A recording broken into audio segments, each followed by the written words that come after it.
Everybody, welcome back to the channel. तो आज हम लोग स्टार्ट करने वाले हैं एक न्यू चैप्टर जिसका नाम है polymer chapter. Okay, polymer chapter. आज हम लोग ये वाला चैप्टर स्टार्ट करने वाले हैं। हमारा केमिकल काइनेटिक्स वाला चैप्टर एंड हो चुका था। तो सबसे पहले स्टार्ट करते हैं हम इंट्रोडक्शन के साथ कि सबसे पहले हमें देखनी है डेफिनेशंस मोनोमर्स की, पॉलीमर्स की एंड डिग्री ऑफ पॉलीमराइजेशन की। सो बेसिकली मोनोमर होता क्या है? The simple unit monomer means the simple unit or molecule which is repeated many times, which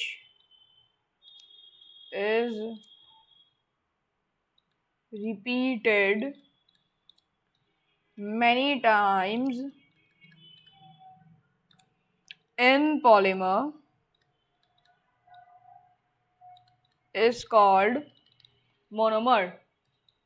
okay, अब हम डेफिनेशन देखते हैं पॉलीमर की। वो है कि simple molecules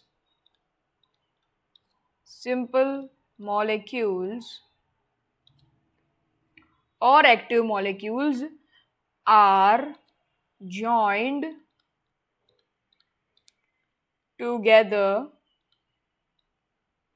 together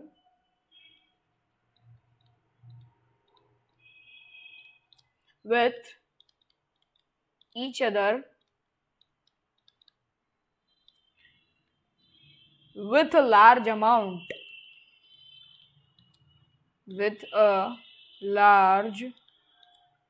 amount by covalent bond and form a huge molecule.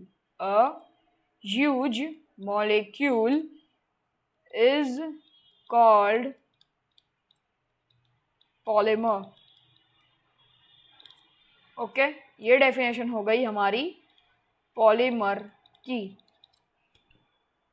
Okay, और degree of polymerisation की है कि the unit which is repeated several times is called degree of polymerisation. Okay, ये बेसिक डेफिनेशंस थी हमारी जो हम introduction में इंक्लूड कर सकते हैं। यहाँ तो क्लासिफिकेशन है और एक दो बातें और हैं कि रिपीटिंग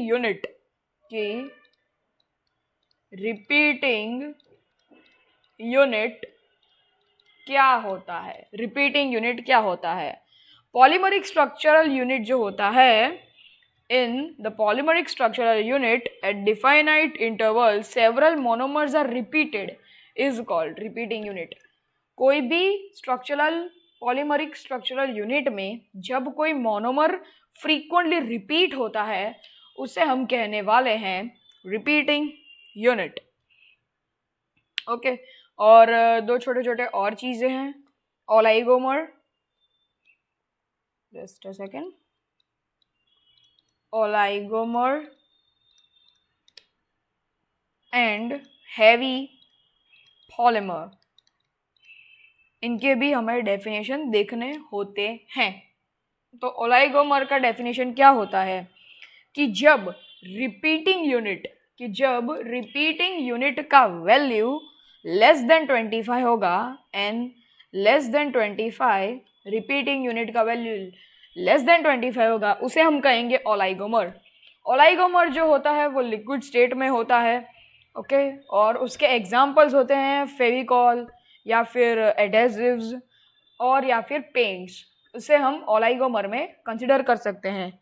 और हैवी पॉलीमर ये होता है कि रिपीटिंग यूनिट मतलब कि n का वैल्यू ग्रेटर देन 25 हो, उसे हम हैवी पॉलीमर कहते हैं। और वो जनरली सॉलिड स्टेट में भी पाया जाता है। अब हम बात करते हैं क्लासिफिकेशन ऑफ पॉलीमर्स की। इसमें हमारा एक सब टाइप है based on source. Based on source. Okay, so first हमारा है नेचुरल पॉलीमर्स। नेचुरल पॉलीमर्स ये होते हैं ऑब्वियसली कि जो हमें नेचर से मिलते हैं, जिसमें मैनकाइंड कोई भी छेड़छाड़ नहीं करती, उसे हम नेचुरल पॉलीमर्स कहते हैं। इसके एग्जांपल्स हम ले लेते हैं, protein, cellulose, starch, nucleic acid, resins, rubber. ये नेचुरल पॉलीमर्स के एग्जांपल्स है। अब है semi synthetic polymers. Okay, polymers जो होते हैं हमें नेचर से मिले हैं, उसमें मैनकाइंड थोड़ी सी छेड़छाड़ करे, थोड़ा सा मतलब थोड़ा सा क्या, एक केमिकल रिएक्शन करे छोटा सा कि उसकी प्रॉपर्टीज थोड़ी चेंज हो जाए, उसे हम कहेंगे सेमी सिंथेटिक पॉलीमर्स। ओके, और उसके हम एग्जांपल्स ले लेते हैं कि वो है सेल्यूलोज डाइएसीटेट। सेल्यूलोज डाइएसीटेट मतलब के रेयन, ये सेमी सिंथेटिक पॉलीमर है। ओके, और दूसरा है acetic anhydride. Okay, acetic anhydride, cellulose acetic anhydride. Okay, और कोई एग्जांपल है नहीं। और एक इम्पॉर्टेंट एग्जांपल भी है वल्कनाइज्ड रबर। वल्कनाइज्ड रबर ये भी इसका एग्जांपल होता है। अब बात करते हैं सिंथेटिक पॉलीमर्स के बारे में। सिंथेटिक पॉलीमर्स, इसके नाम से ही हमें पता चलता है कि ये टोटली मैनकाइंड ने ही बनाए गए हैं। ओके, इसमें सब कुछ चीज़ें हमने ही बनाई है, कुछ नेचर में से नहीं मिला है। इसके हम एग्जांपल्स ले लेते हैं। फेमस एग्जांपल, प्लास्टिक, पॉलीथीन, फिर पीवीसी के पाइप्स। ओके, और सम सिंथेटिक फाइबर्स जिनके नाम है टेरिलीन, नायलॉन, पॉलिएस्टर, ऑर्लॉन, और रबर के टाइप बुना एस एंड बुना एन, जो हम आगे देखने वाले हैं। अब नेक्स्ट चीज की बात करते हैं, तो ये था बेस्ड ऑन सोर्स। अब ये होने वाले हैं based on structure of polymers.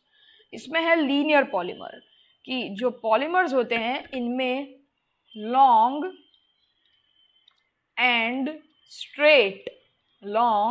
Straight chains पाई गई होती हैं। स्ट्रेट हमें चेन दिखने को मिलती है। ओके, और इनके एग्जाम्पल्स जो हैं वो हैं HDP, हाई डेंसिटी पॉलीमर, आगे आने वाला है, अभी कंफ्यूज मत होना। हाई डेंसिटी पॉलीमर और पॉलीविनाइल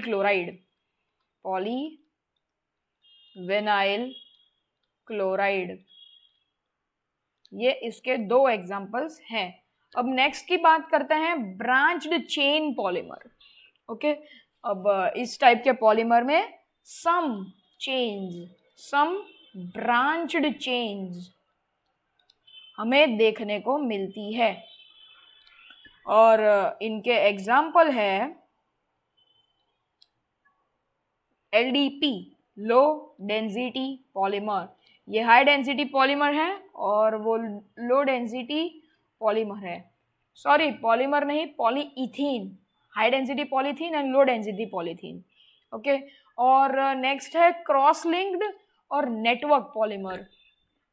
ये जो पॉलीमर्स हैं उसमें यूजुअली बायफंक्शनल और ट्राईफंक्शनल मोनोमर्स और strong covalent bonds, बायफंक्शनल,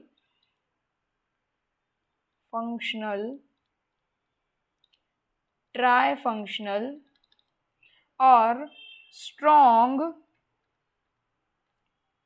covalent bond देखने को मिलता है।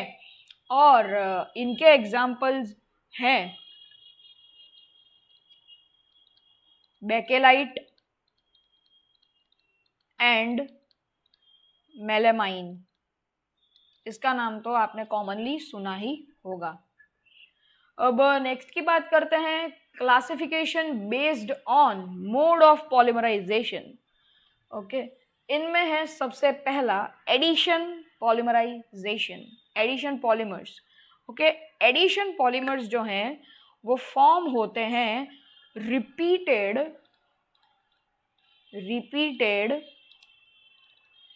एडिशन ऑफ मोनोमर्स, और इसके प्रोसेस में डबल या फिर ट्रिपल बॉन्ड्स इंक्लूडेड होते हैं। और इनका एग्जाम्पल जो है कि पॉलीथीन हमें मिलता है इथीन में से और पॉलीप्रोपीन में से, और पॉलीप्रोपीन हमें मिलता है प्रोपीन में से। इसका हम रिएक्शन एक बार नीचे लिख लेते हैं। वो है NCH2 डबल बॉन्ड CH2, ये है ethene, gives us dash CH2 dash CH2 dash up to n times. ये है हमारा पॉलीथीन, पॉलीइथीन या पॉलीथीन जो आप कंसिडर करें, और ये है एक होमोपॉलीमर, ये एक होमोपॉलीमर है। अब हम नेक्स्ट की बात करते हैं। इसका दूसरा एग्जाम्पल भी है कि स्टाइरीन में से स्टाइरीन ब्यूटाडाइन रबर बुना S हमें मिलता है। इसका रिएक्शन यहाँ पे भी दिया गया है, हम आगे देखेंगे बुना S के टॉपिक के अंदर कि कैसे बुना S स्टाइरीन ब्यूटाडाइन रबर हमें प्रिपरेशन के थ्रू मिलता है। अब बात करते हैं हम कंडेंसेशन पॉलीमराइजेशन रिएक्शन के बारे में। Okay, so basically polymerisation reaction के अंदर जब दो डिफरेंट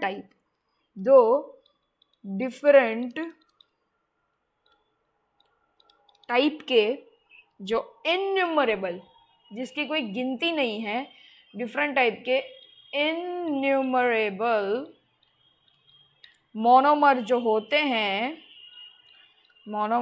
होते हैं जिनमें इक्वली अमाउंट में बाय या फिर ट्राई फंक्शनल ग्रुप्स होते हैं, वो सब एक साथ कंबाइन हो जाते हैं और इक्वल प्रपोर्शन में कंडेंसेशन करते हैं टू फॉर्म अ पॉलीमर, जिससे हमें पॉलीमर मिले, और इसे हम कहेंगे कंडेंसेशन पॉलीमर। ओके, सो जो कंडेंसेशन पॉलीमराइजेशन के वक्त पे वाटर, अमोनिया, एल्कोहल या फिर हाइड्रोजन क्लोराइड रिलीज होते हैं, हमें बाई प्रोडक्ट में ये 3 में से या फिर ये 4 में से कुछ मिल सकता है। कि जो सर्टेन टाइप्स के जो रिपीटिंग यूनिट्स होते हैं इस कंडेंसेशन पॉलीमराइजेशन रिएक्शन में, वो डिपेंड करते हैं फंक्शनल ग्रुप पे दोनों टाइप के मोनोमर्स के ऊपर से फंक्शनल ग्रुप पे ये डिपेंडेंट होते हैं। ओके, और उसका नाम जो है वो हमें दिया गया है कि जो पॉलीअमाइड कंडेंसेशन पॉलीमर है, पॉलीअमाइड, जस्ट अ सेकेंड, नहीं दिख रहा, पॉलीअमाइड कंडेंसेशन पॉलीमर जो है उसमें हमें प्रेजेंट मिलता है फंक्शनल ग्रुप, और जो कंडेंसेशन पॉलीमर है,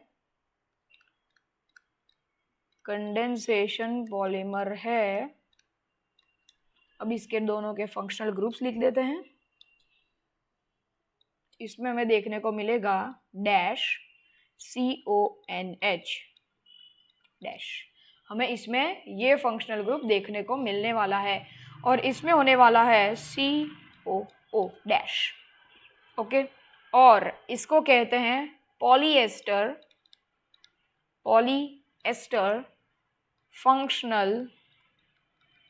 functional group, polyester functional group. Okay, so इसके लिए बस इतना ही है। अब हम नेक्स्ट टॉपिक की बात करते हैं जिसका नाम है इलास्टोमर्स। ओके, इलास्टोमर्स एक टाइप का रबर है जो सॉलिड सब्सटेंस में होता है जिसमें इलास्टिक प्रॉपर्टी होती है। इलास्टोमेरिक पॉलीमर्स जो होते हैं जिसमें हमें लॉन्ग चेन मिलती है पॉलीमर्स की, और जो कंबाइंड होते हैं एक दूसरे के साथ, उस फोर्स का नाम है वीक अट्रैक्शन फोर्स। वो एक दूसरे के साथ वीक अट्रैक्शन फोर्सेस से कनेक्टेड होते हैं। वीक अट्रैक्शन फोर्स की वजह से वो इलास्टिक होते हैं नेचर में, इसलिए उनका नाम इलास्टोमर्स भी है। और कुछ क्रॉस लिंक्ड मॉलिक्यूल्स जो होते हैं वो हम ऑब्जर्व भी कर सकते हैं, जो हेल्प करते हैं, जो क्रॉस लिंक्ड मॉलिक्यूल्स जो होते हैं वो भी हम ऑब्जर्व करते हैं इनके अंदर, जो हेल्प करते हैं इनको उनकी ओरिजिनल पोजीशन में रिट्रैक्ट करने के लिए। फॉर एग्जाम्पल हम ले लेते हैं कि रबर जो है हमारा, जब हम फोर्स निकालेंगे तब की बात है, हमारा रबर है, आप उसको स्ट्रेच करोगे, वो टूटे नहीं तब तक स्ट्रेच करते रहना है, फिर आप छोड़ोगे तो वो उसकी ओरिजिनल पोजीशन पे चला जाएगा। वो स्ट्रेच इसलिए हो रहा था क्योंकि उसमें वीक अट्रैक्शन फोर्सेस थे, और वो रिट्रैक्ट फिर से इसलिए हो रहा है क्योंकि उनके अंदर कुछ क्रॉस लिंक्ड मॉलिक्यूल्स हैं जो इन्हें वापस उनकी ओरिजिनल पोजीशन पे लेके जा रहे हैं। ओके, और इनके एग्जाम्पल्स हैं रबर के दो टाइप, बोना S एंड बोना N। ओके, अब इसका एक रिएक्शन है नियोप्रीन करके, वो हम एक बार देख लेते हैं। Neoprene dash CH2 dash C double bond CH dash CH dash और C के नीचे Cl, इसे हम कहेंगे नियोप्रीन, इसे हम कहने वाले हैं नियोप्रीन। हमारा नेक्स्ट एग्जाम्पल है फाइबर्स। ओके, सो फाइबर्स जो होते हैं वो थ्रेड फॉर्मिंग सॉलिड्स होते हैं, इनके अंदर हाई टेंसाइल स्ट्रेंथ होती है, हाई टेंसाइल स्ट्रेंथ प्रेजेंट होती है, इनके अंदर हाई टेंसाइल स्ट्रेंथ होती है और हाई मॉड्यूलस होता है। ओके, ये जो कैरेक्टरिस्टिक्स है वो एट्रीब्यूट की जाती हैं स्ट्रॉन्ग फोर्सेस, इनके अंदर स्ट्रॉन्ग फोर्सेस होते हैं, like hydrogen bonding H bond इनके अंदर प्रेजेंट होता है और वो स्ट्रॉन्ग बॉन्ड भी कहलाया जा सकता है। इन फोर्सेस, ये जो स्ट्रॉन्ग फोर्सेस है वो फॉर्म करते हैं क्लोज्ड पैक्ड चेन्स, इसलिए इनका जो नेचर है वो होता है क्रिस्टलीन नेचर। ओके, इनके एग्जाम्पल हैं पॉलीअमाइड्स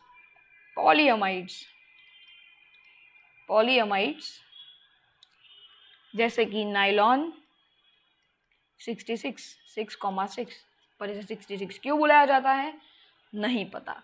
पॉलीएस्टर्स, इसका नाम ही ऐसा है, पॉलीएस्टर्स जैसे कि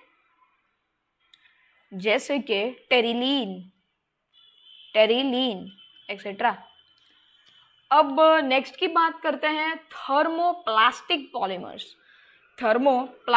पॉलीमर्स।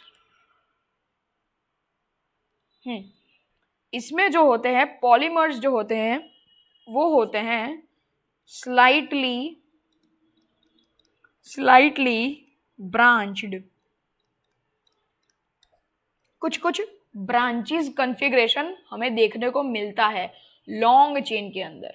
ये जो है ये और ये थर्मोप्लास्टिक और थर्मोसेटिंग, इसमें एक फंडा याद रखो, थर्मोप्लास्टिक गरम करेंगे नरम हो जाएगा, और इसमें कि हम गरम करेंगे तो भी इसको कुछ फर्क नहीं पड़ने वाला है।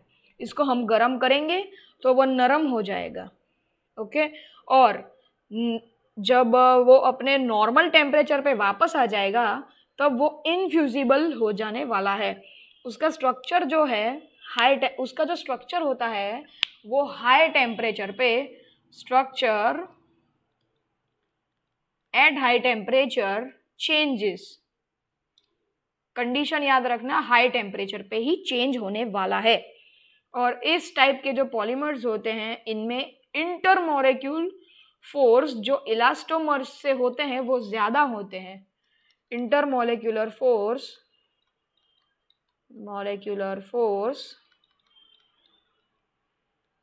More than elastomers and less than fibres,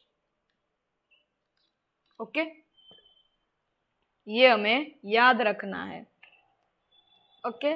और जो थर्मोप्लास्टिक पॉलीमर होता है वो सॉफ्ट होता है और कम ताकतवर होता है थर्मोसेटिंग के सामने, ओके। हमारे इसके एग्जाम्पल्स होने वाले हैं polythene, PVC and polystyrene. Polythene, PVC, polystyrene, ये हमारे एग्जाम्पल्स होने वाले हैं। और यहाँ पे एक स्ट्रक्चर ड्रॉ कर लेते हैं, dash CH2 dash CH dash और CH के नीचे Cl, ये स्ट्रक्चर है पॉलीथीन, सॉरी ये स्ट्रक्चर है PVC का, पॉलीस्टाइरीन, पॉलीविनाइल क्लोराइड, सॉरी। अब बात करते हैं थर्मोसेटिंग के बारे में, ओके। ये जो होते हैं वो लार्ज मॉलिक्यूलर स्ट्रक्चर होता है इनके अंदर, और इसका जो लिंकिंग होता है वो क्रॉस लिंक्ड होता है, और उसका स्ट्रक्चर होता है लॉन्ग चेन जैसा। उसका स्ट्रक्चर दिखने में लॉन्ग चेन होता है, और उसमें मैनी ब्रांचेस हमको देखने के लिए मिलती है, इसमें ब्रांचेस ज़्यादा होती है, ओके। सो ये पॉलीमर जब हम हीट करेंगे हाई टेम्परेचर पे उसके लोअर टेम्परेचर के सामने, सो इसकी जो क्रॉस लिंकिंग बाइंडिंग होगी वो बढ़ने वाली है। Cross linking binding will increase, okay, so they don't become soft,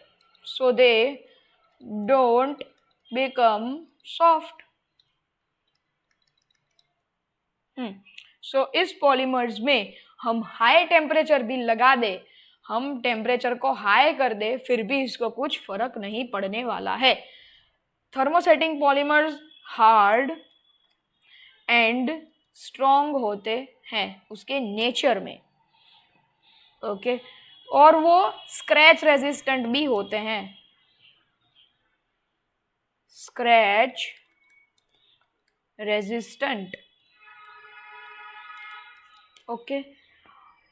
और they are good insulators also, they are good insulator of heat and electricity, okay. और जो बेकेलाइट एंड मेलामाइन है, समझ ही गए होंगे, इनके एग्जाम्पल्स हैं, ओके। सो इस वीडियो के लिए बस, हम नेक्स्ट टाइम करेंगे फ्री रेडिकल मैकेनिज्म, जो एक सब टाइप है टाइप्स ऑफ पॉलीमराइजेशन रिएक्शन का, preparation of some important polymers, और इन सबको देखेंगे। कंडेंसेशन और स्टेप ग्रोथ पॉलीमराइजेशन क्या होता है ये भी हम देखने वाले हैं। पॉलीअमाइड्स, नायलॉन 6, पॉलीएस्टर, ये सब हम देखने वाले हैं हमारे नेक्स्ट वीडियो में। तब तक के लिए बाय बाय। अगर आपको ये वाला वीडियो अच्छा लगा हो तो फटाफट से इस वीडियो को लाइक कर दीजिए। नए हो चैनल पे, वीडियो अच्छा लगा हो और ऐसे ही अच्छे वीडियोस देखने हो तो चैनल को कर दीजिए सब्सक्राइब। हम मिलते हैं आपसे नेक्स्ट वाली वीडियो में। तब तक के लिए गुड बाय। और वीडियो के कुछ सजेशंस और आपको जो अच्छा लगा हो वो हमें कमेंट में बताइए, सो हम उसको हमारी नेक्स्ट आने वाली वीडियोस में इम्प्रूव भी करेंगे। ओके, तो till then goodbye. Do just what I do, and I hope you let me in, yeah.